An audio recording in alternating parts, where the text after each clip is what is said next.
સ્વાગત છે આપનું સીએનબીસી બજારમાં. આપ જોઈ રહ્યા છો અત્યારે ક્રેડિટ પોલિસીની સ્પેશિયલ કવરેજ. હું નીરજ કંસારા આપણી સાથે જોડાયો છું. થોડી વારમાં આરબીઆઈના ગવર્નર સંજય મલ્હોત્રા સાહેબ ડિસેમ્બર મહિનાની આપણી જે ક્રેડિટ પોલિસી છે એની જાહેરાત કરશે અને ખાસ કરીને અહીંયાથી હવે અપેક્ષા તો બનતી દેખાઈ રહી છે કે 5% વ્યાજદર કાપ આપણને આવતો દેખાય.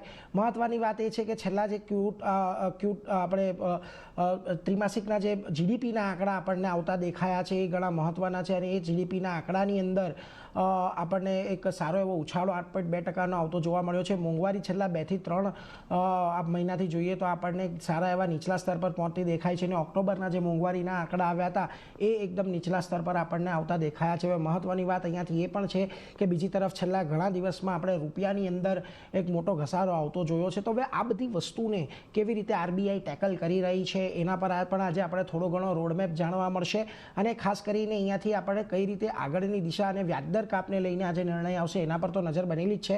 આપણી સાથે અત્યારે ચર્ચામાં કોહિનૂર મેનેજમેન્ટ સ્કૂલના professor doctor Aditya Srinivas, RBL બેંકના ડોમેસ્ટિક માર્કેટના હેડ સાગર શાહ અને માર્કેટ એક્સપર્ટ જગદીશ ઠક્કર આપણી સાથે જોડાઈ ગયા છે. આદિત્યજી, સાગરજી, જગદીશજી, આપ ત્રણેયનું સ્વાગત. Very good morning. અને આદિત્યજી, સૌથી પહેલાં તમારી પાસે આવીશ. શું અપેક્ષા અત્યારે ખાસ કરીને પોલિસીને લઈને આપની બની રહી છે અને કઈ બાબત એવી છે આજે જેના પર તમે ખાસ નજર રાખી રહ્યા છો?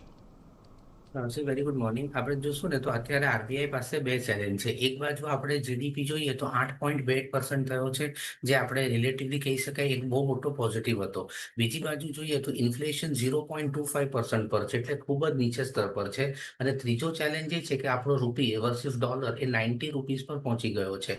એટલે આ ત્રણ જે ચેલેન્જ છે ને એ ત્રણે અલગ અલગ ડાયરેક્શનમાં છે. એટલે હું એવું માનું છું કે આજની મોનેટરી પોલિસીમાં કદાચ એક 0.25 બેઝિસ પોઈન્ટનો કટ આવે, નહીં તો ફેબ્રુઆરીમાં તો ચોક્કસ આવશે. આવતીકાલે કે પરમ દિવસે ફેડ રિઝર્વની પણ મીટિંગ છે. એટલે અહીંયા ઇમ્પોર્ટન્ટ પોઈન્ટ એ છે કે ભાઈ યુએસ કેવી રીતે પોતાના ઇન્ટરેસ્ટ રેટ ટેકલ કરે છે. અને અત્યારના જે પરિબળ છે, અત્યારે તમે જોશો તો આપણે ટેરિફના લીધે એક બાજુ એક્સપોર્ટ્સ ઘટ્યા છે, બીજી બાજુ આપણી ડોમેસ્ટિક ઇકોનોમી સ્ટ્રેન્થ બતાવે છે.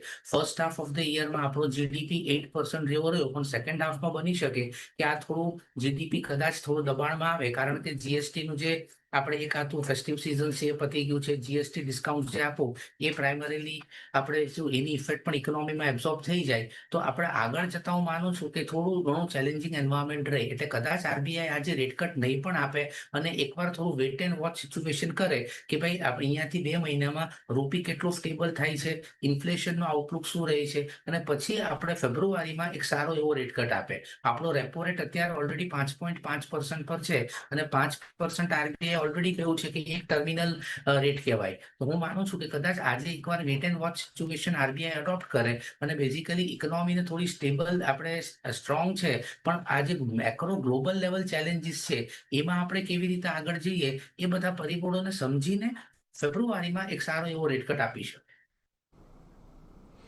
એટલે જુઓ, કદાચ આજના દિવસે આપણને એકાદ એક પોઝ આવતો જોવા મળી શકે છે. કોઈ વેટ એન્ડ વોચની પરિસ્થિતિમાં આરબીઆઈ રહે એવી પણ એક અપેક્ષા છે. આપણી સાથે આરબીએલ બેંકના ડોમેસ્ટિક માર્કેટના હેડ સાગર શાહ જોડાયેલા છે. સાગરજી, આપનું પણ સ્વાગત. Very good morning. આપની શું અપેક્ષા ખાસ કરીને આજની મોનેટરી પોલિસી બની રહી છે? કારણ કે અહીંયાથી હવે એક તરફ આપણે ગ્રોથ પણ આવી રહ્યો છે, મોંઘવારી પણ ઓલમોસ્ટ ખાસા એવા નીચલા સ્તર પર છે. તો અહીંયાથી હવે તમે શું અપેક્ષા રાખી રહ્યા છો? આપણે જોશું તો જૂનમાં માર્કેટમાં liquidity 5 lakh crore durable liquidity હતી. જૂન પછી આપણે જોઈ રહ્યા છે કે એ ઓછી થતી રહી છે. એ 2.7 લાખ કરોડ પર આવી ગઈ છે. તમારી ફર્સ્ટ અપેક્ષા છે કે આરબીઆઈ ટુ સપોર્ટ ગ્રોથ અને જ્યારે ઇન્ફ્લેશન આટલું નીચે છે, આરબીઆઈ ઓએમઓ સ્કેડ્યુલ અનાઉન્સ કરવું જોઈએ, જેમાં લિક્વિડિટી લોકોએ પાછી 5 લાખ કરોડ સુધી લઈ જવી પડશે. એના લીધે શું થશે કે ડિપોઝિટ ગ્રોથ પણ સિસ્ટમમાં પિકઅપ કરશે અને બેંક્સ પણ મોનેટરી ટ્રાન્સમિશન પાસ ઓન કરી શકશે. તો અમારી સૌથી ફર્સ્ટ અપેક્ષા છે કે એક લિક્વિડિટીનું આરબીઆઈ કઈ ઇન્ફ્યુઝન કરવું પડશે, આઈધર વાયર ઓએમઓ કેલેન્ડર ઓર એ લોકો જેમ સેકન્ડરીમાં ઓએમઓ પર યીલ્ડ ગવર્મેન્ટ બોન્ડ્સ બાય કરી રહ્યા છે, આ આરબીઆઈ કરવું પડશે so that liquidity back to 5 lakh crore પહોંચી જાય અને પછી full 100 base point repo rate કટનું ટ્રાન્સમિશન થઈ શકે. એ અમારી અપેક્ષા છે. અને repo rate cut 25 base points અમને લાગે છે કે આ last of the repo rate cut થશે. આજની પોલિસીમાં અગર આપણે જોઈએ પ્યોર પ્લે ઇન્ફ્લેશન ને લઈને જોઈએ તો નેક્સ્ટ 1 યર સુધી ઇન્ફ્લેશન ઉપર જવાનું લાગતું નથી. તો આરબીઆઈ આજે એક 25 બેઝ પોઈન્ટ રેટ કટ અને એક ડવિશ સ્ટાન્સ સાથે એક ઓએમઓ કેલેન્ડર અનાઉન્સ કરવું જોઈએ. ઓએમઓ કેલેન્ડર લિક્વિડિટી ઇન્ફ્યુઝન માટે અહીંયાથી ખાસ કરીને અનાઉન્સ કરે એવી પણ એક અપેક્ષા છે, એટલે નજર રાખીએ એના પર. કારણ કે આપણે ગઈકાલે પણ જે CNBC TV 18નો પોલ જોયો હતો એમાં પણ ઘણા બધા નિષ્ણાંતોની એક આ અપેક્ષા બનતી દેખાઈ રહી છે કે આ પ્રકારે આપણને એક ઓએમઓ કેલેન્ડર કદાચ જાહેર થતું દેખાય. આપણી સાથે અત્યારે હવે અશ્વિન પારેખ એડવાઇઝરીના અશ્વિન પારેખ પણ જોડાયા છે, પરંતુ એ પહેલાં જગદીશજી પાસે જાઓ. જગદીશજી, તમારી પાસે આવીશ. બજારને શું અપેક્ષા બનતી દેખાઈ રહી છે? રૂપિયાનું જે ખાસ કરીને ઘસારો આવ્યો છે એને લઈને બજાર શું આજે થોડા જે ફોરેક્સ રિઝર્વના નંબર્સ પણ કહેતા હોય છે આ ગવર્નર સાહેબ, એના પર પણ શું નજર રાખશે આજે? Good morning Neerajbhai, good morning everybody. મને એવું લાગે છે કે આરબીઆઈ અત્યારે થોડી ડિલેમામાં છે કે પોટેન્શિયલી રેટ ઓફ ઇન્ટરેસ્ટ ઘટાડવા ટુ સ્ટિમ્યુલેટ ગ્રોથ અને કીપિંગ ધેમ સ્ટેડી, કે ઇન્ફ્લેશનને કંટ્રોલ કરવું અને રૂપીની સ્ટેબિલિટીમાં શું કરવું. ઘણા કી ઇસ્યુઝ આરબીઆઈ પાસે અત્યારે છે, એસ્પેશિયલી જે સ્ટ્રોંગ ઇકોનોમિક આપણા જીડીપીના જે આંકડા આવ્યા, with the risk of high inflation also is there, અને managing the capital outflows definitely put pressure on the rupee also. આપણે જોયું કે જે જાતનો રૂપિયો ડોલર સામે ઘસાતો રહ્યો છે એનાથી એક ચિંતાનો વિષય ચોક્કસ છે. ફેક્ટર્સ મને જે ફેવરિંગ જે કદાચ આરબીઆઈની લાગે મારી દ્રષ્ટિએ, એક તો સ્ટ્રોંગ ઇકોનોમિક ગ્રોથ છે 8.2%નો, એક લો ઇન્ફ્લેશન છે, એ વર્ચ્યુઅલી 10 વર્ષનું સૌથી નીચે છે. બીજું કે બુસ્ટિંગ ક્રેડિટ અને ઇન્વેસ્ટમેન્ટ, જે લોઅર બોરોઇંગ્સથી કોસ્ટથી હંમેશા it would definitely encourage credit growth અને ઇન્વેસ્ટમેન્ટની અંદર છે. અને ગ્લોબલ મોનેટરી પોલિસી ઇઝિંગ, જે આપણે એક્સપેક્ટ કરીએ છીએ કે આવતા બુધવારે 10મી તારીખે કદાચ ફેડરલ રિઝર્વ પણ 5%નો વ્યાજનો દર ઘટાડશે, વિચ ડેફિનેટલી ફેવર્સ કે રેટના ઘટ કરવો જોઈએ. પણ એના જે વિરુદ્ધમાં જે છે એ મોટું છે, સૌથી ઇન્ફ્લેશનનો રિસ્ક, બીજું એક રૂપીની સ્ટેબિલિટી અને ગ્લોબલ ઇકોનોમિક અનસર્ટનિટી. અને જેટલા બી અત્યાર સુધી કટ કર્યા છે લગભગ આરબીઆઈએ ઓલમોસ્ટ 1% જેટલા, એ ખરેખર દરેક બેનિફિશિયલ જે ઓનર્સ છે એને પાસ ઓન થયા છે કે નહીં, એ પણ બહુ અગત્યનું છે. એટલે માત્ર જો બેંક પોતાની પાસે રાખીને જો ખાલી વ્યાજના દરો ઘટાડે પોતાના એફડીના, અને જો એ પાસ ઓન ન કરે, then also is not going to work out. એટલે મારું તો માનવું છે કે ધી ગવર્નર ઇઝ બિટવીન 50-50. મોટાભાગના લોકો માને છે કે કદાચ 5% વ્યાજનો દર ઘટી શકે. મારું કદાચ માનવું છે કદાચ આ વખતે ન ઘટે, ફેબ્રુઆરીની મીટિંગમાં કદાચ એ ઘટાડે. I don't know, but I only hope I prove wrong. કારણ કે જો 5% ઘટશે તો દરેક એસ્પેશિયલી જે લોકો બોરોઝ છે એને ફાયદો ચોક્કસ થવાનો જ છે. એટલે જો એક આ મત પર પણ એક ખાસ કરીને ધ્યાન રાખીશું, એક કદાચ ફેબ્રુઆરીમાં પણ આપણને એક વ્યાજદર કાપ આવી શકે. અશ્વિનજી પાસે જઈએ. અશ્વિનજી, ખાસ કરીને આપની શું અપેક્ષા છે આજની પોલિસી પાસેથી? કારણ કે જેમ જો આપણા દરેક પેનલિસ્ટે પણ કહ્યું કે ગ્રોથ સારો છે, મોંઘવારી નીચલા સ્તરે છે, એટલે અને બીજી તરફ રૂપિયાનું અવમૂલ્યન એ પણ એક થોડુંક ચિંતાનો વિષય આરબીઆઈ માટે હોઈ શકે છે. કઈ રીતે તમારી અપેક્ષા બનતી દેખાઈ રહી છે? બે વસ્તુ જોઈએ આપણે. એક તો ગ્રોથને કારણે, ગ્રોથને સપોર્ટ કરવાને કારણે કદાચ ગવર્નર સાહેબ આજે 25 બેઝિસ પોઈન્ટ્સનો કટ કદાચ અનાઉન્સ કરે એવી મારી અપેક્ષા છે. પણ હું એક બીજી વસ્તુ પર ધ્યાન દોરું કે નીરજભાઈ, તમે જુઓ તો ગઈ વખતેની જે પોલિસી છે, તો છેલ્લા 6 થી 7 મોનેટરી પોલિસીના ડોક્યુમેન્ટ્સ તમે જુઓ તો માત્ર growth, inflation, rate cut, interest rate cut, liquidity, એની સિવાય બાકીના જે અનાઉન્સમેન્ટ્સો છે એ પણ ક્યાંક જઈને મહત્ત્વના બનતા જાય છે. એટલે કે બેન્કિંગ સિસ્ટમ માટે અને એને લઈને ફિનાન્શિયલ સિસ્ટમ્સ માટે આ અનાઉન્સમેન્ટ્સો બહુ મહત્ત્વના હોય છે.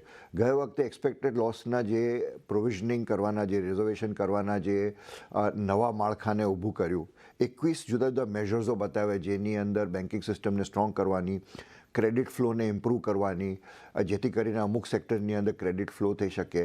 આ બધા જે વિષયો છે, તેમ ઉપરાંત રેગ્યુલેશન અને એક પ્રકારનું રેશનલાઇઝેશન, એટલે કે 1944થી લઈને છેલ્લા વર્ષ સુધીના કેટલા બધા સર્ક્યુલર્સોને એક માસ્ટર સર્ક્યુલરમાં કન્વર્ટ કરવાની એમણે જે ઘોષણા કરી, જે હમણાં થોડા વખત પહેલાં, જ અઠવાડિયા 10 દિવસ પહેલાં ડેપ્યુટી ગવર્નર સાહેબે અનાઉન્સ કર્યું.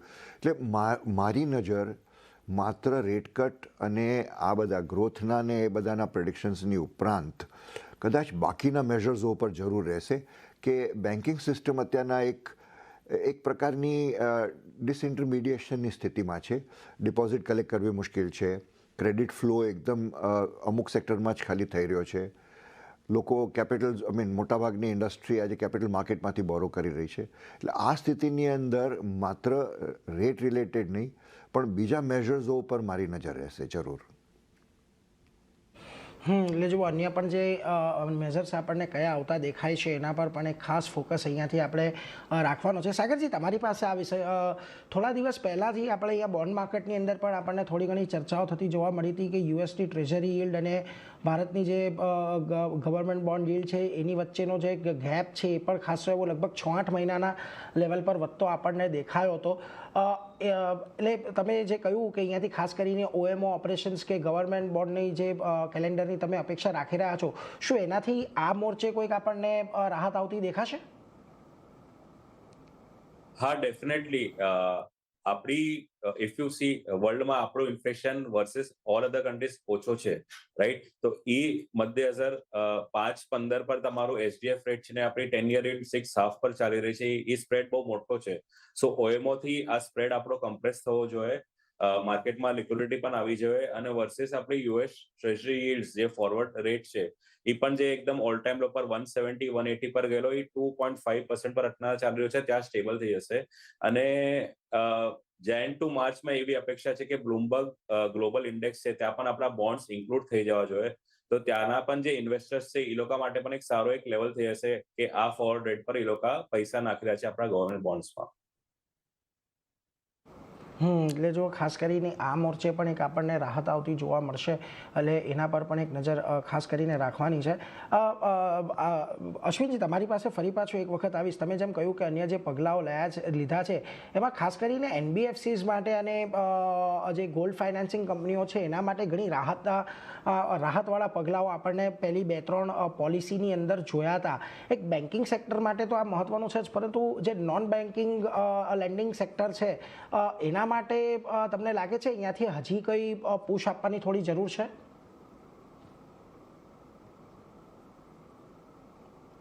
And a challenging 2025.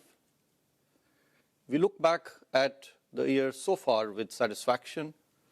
The economy witnessed robust growth and benign inflation.